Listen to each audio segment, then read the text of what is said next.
Bonjour à tous et bienvenue dans cette nouvelle vidéo sur le crédit social en Chine. On va commencer tout de suite avec une petite citation de moi-même. Si c'est moisi, ça vient sûrement de l'Occident. Voilà, donc blague à part, ça résume parfaitement cette situation et en particulier celle du crédit social en Chine. Donc je voudrais souligner deux points. Le premier point, c'est qu'en Chine, euh, les gens, en général, le gouvernement et les gens sont souvent dans le temps long. C'est quelque chose que vous avez sûrement sans doute entendu. Les Chinois n'ont vraiment pas du tout la même vision du temps que nous autres, Européens, ou alors même en Afrique, dans l'Amérique du Sud, ou n'importe où ailleurs. Eux, ils sont vraiment dans le temps long. Nous, en particulier, en tant qu'Occidentaux, voilà, on veut tout de suite, on veut que ça carbure, on veut que ça bouge.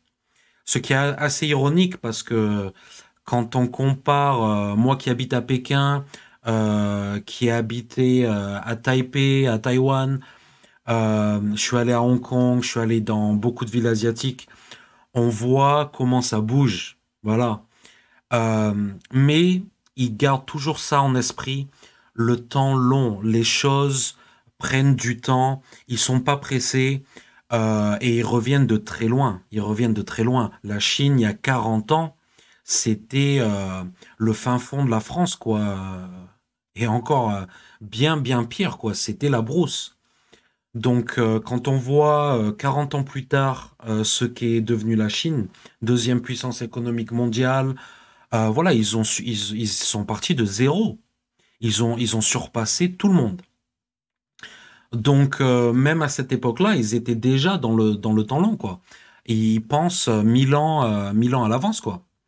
On peut dire, oui, comme nous à une époque, hein, du temps des cathédrales, voilà, il y a des cathédrales qui se sont construites en plusieurs siècles. Hein. Aujourd'hui, on fait plus trop ça, mis à part celle de Barcelone, peut-être.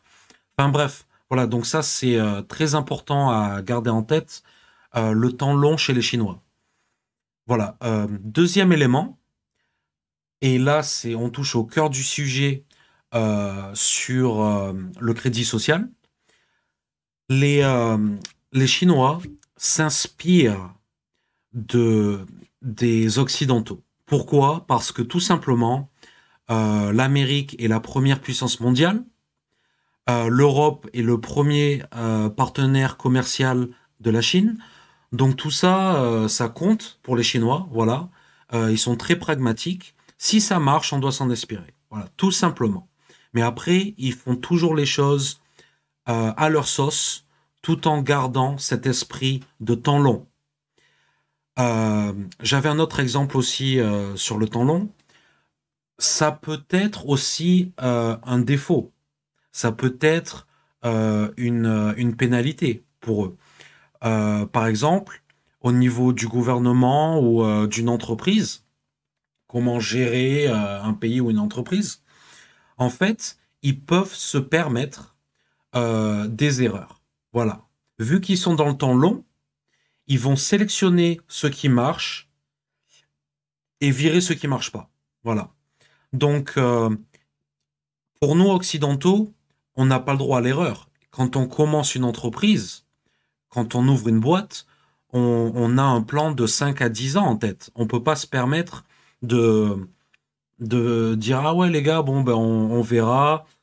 On a un plan en tête, on sait ce qu'on veut, mais non, on a notre plan 5 à 10 ans, tac, il va se passer ça. Il nous faut tant d'employés dans l'entreprise, il nous faut tant de sous pour commencer, tel budget, tac.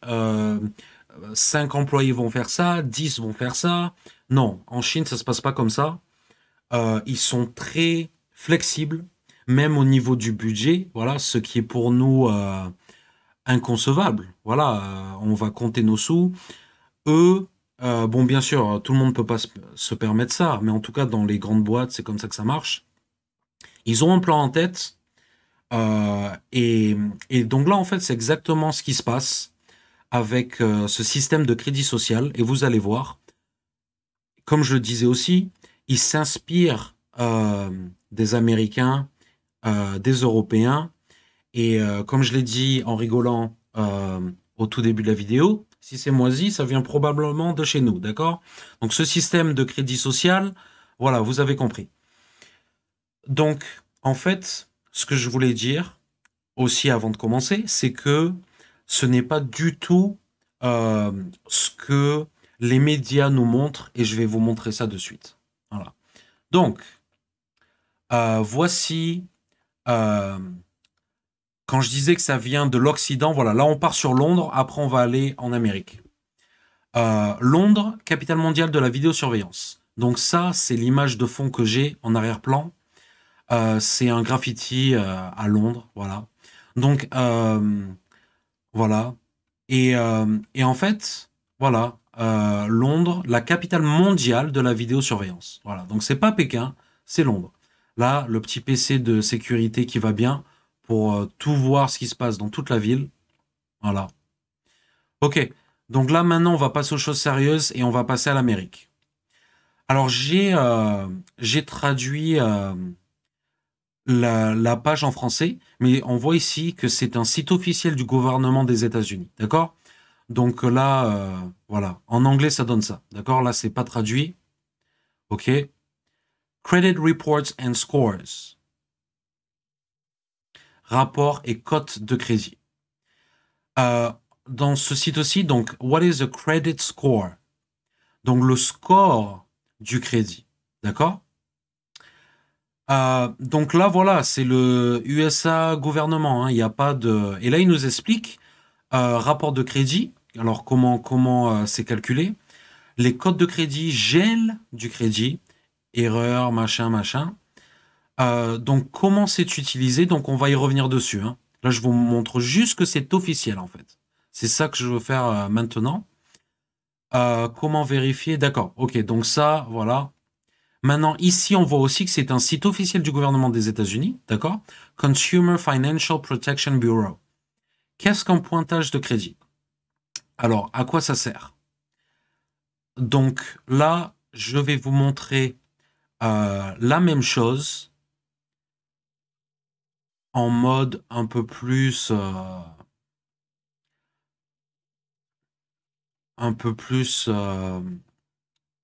visuel. Voilà.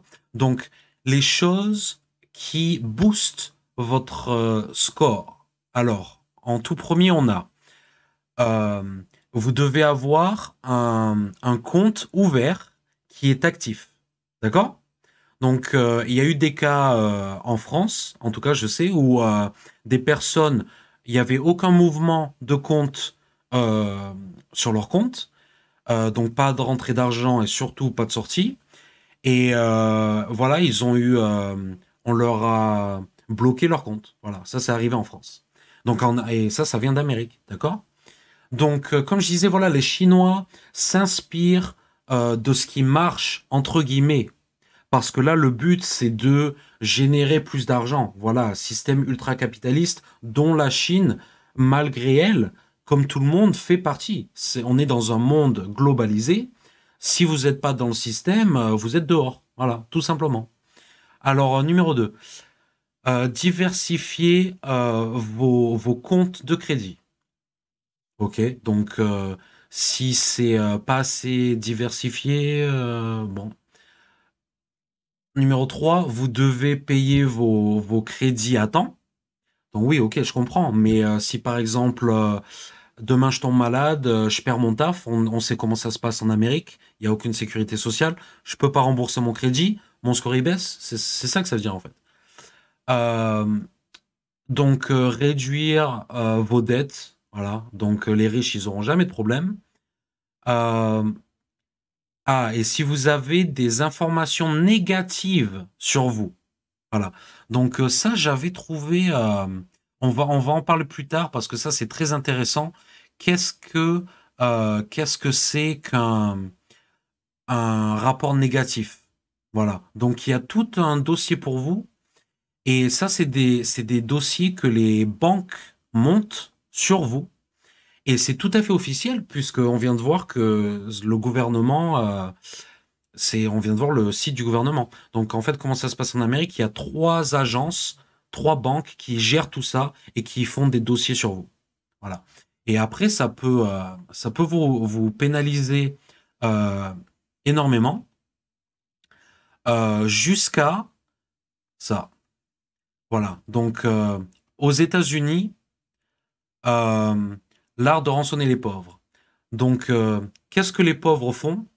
Et ils vont dans des prêteurs rapaces, shark loans en anglais. Et en fait, c'est énorme parce que on va leur prêter de l'argent, mais le taux d'intérêt est énorme. Donc toi, tu as besoin d'argent vite, vite. Il faut payer le loyer ou je sais pas quoi. Donc pour un prêt de 300 dollars, là, comme vous voyez, il faut rembourser 346 dollars. C'est énorme. Un taux d'intérêt comme ça, c'est inimaginable. Mais bon, pourtant ça existe, ça vient d'Amérique, voilà les meilleurs. Donc voilà, ça a généré 46 milliards de dollars euh, en une année. Voilà, c'est pas mal du tout. Et il existe désormais aux États-Unis plus de prêteurs rapaces que de McDonald's et de Starbucks réunis. Voilà. Donc voilà où on en est. Voilà où on en est.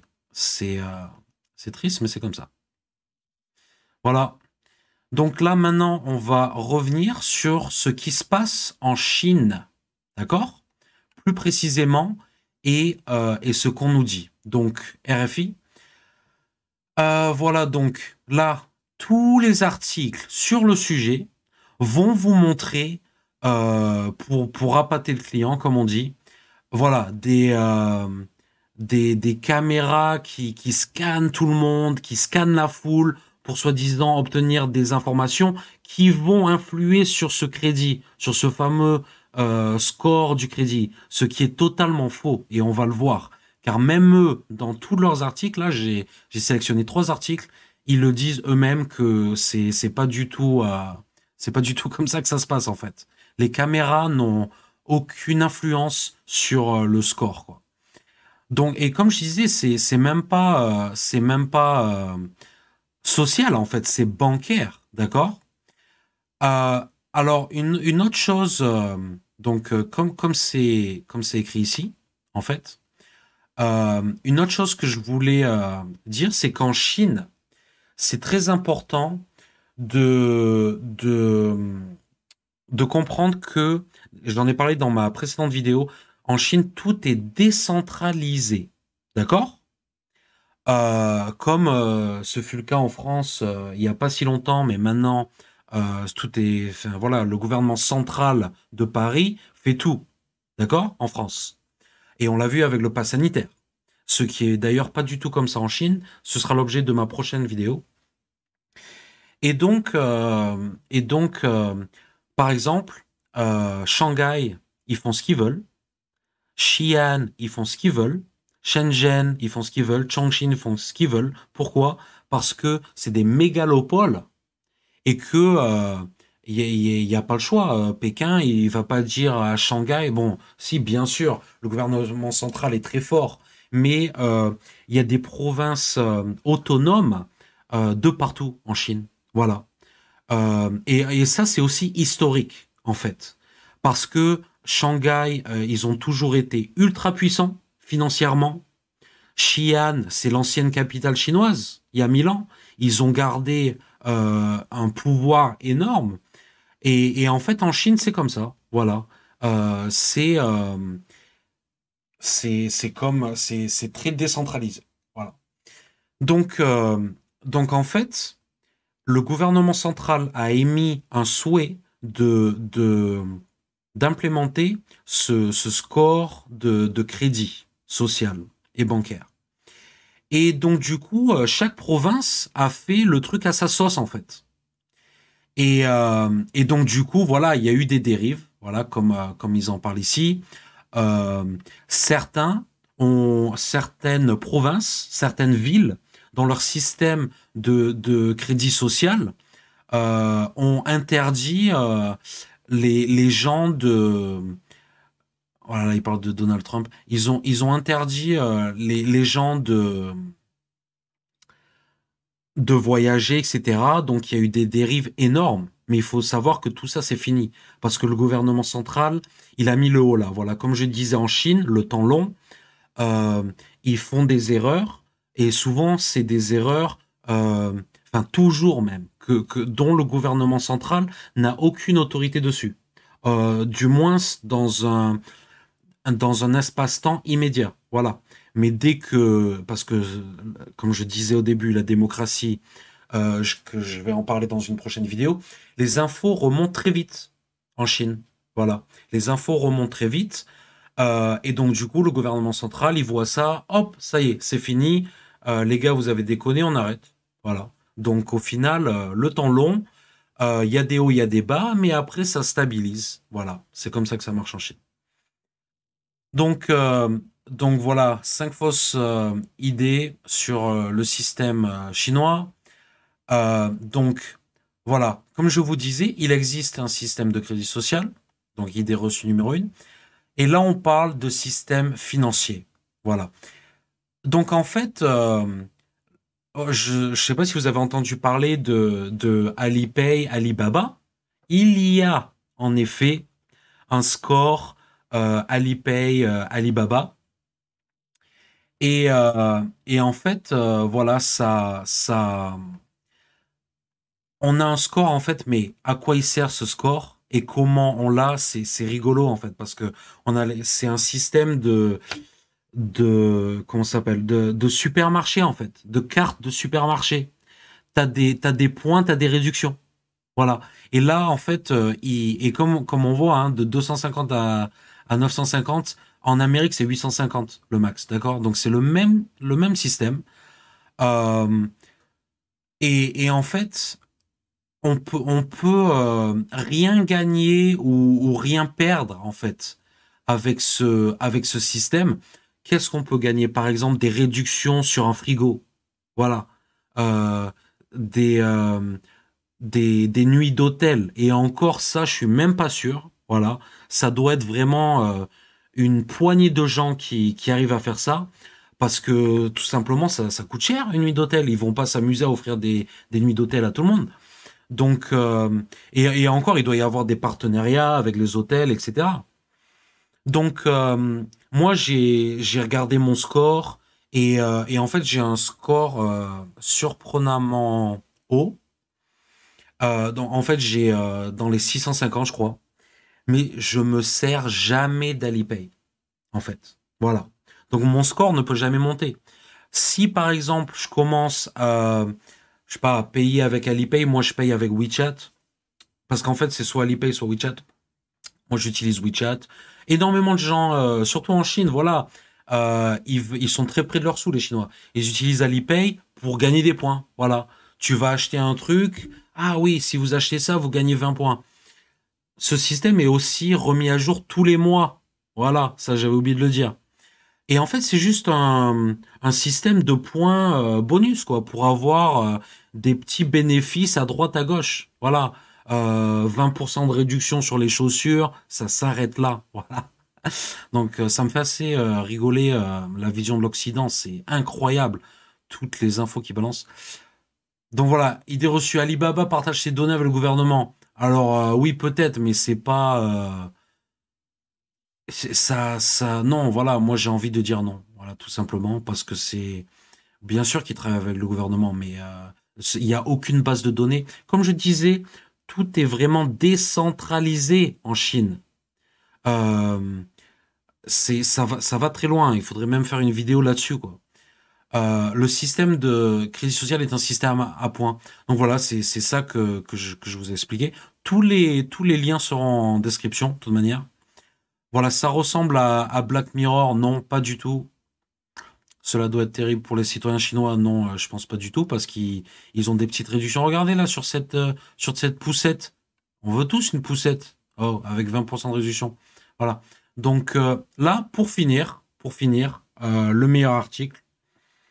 Donc voilà. Ça aussi, comme je vous disais, le système est loin d'être prêt. Il était prévu pour 2020, là, il n'y a toujours rien. D'accord? Au niveau national, Je pense qu'ils ont vu, ouais, putain, les gars, ça part en couille. L'autre, là, il s'est fait interdire de train. L'autre, il s'est fait interdire d'avion. Ça part en couille. On va tout arrêter, voilà. Et on va se concentrer sur le truc à l'américaine, là, vous voyez?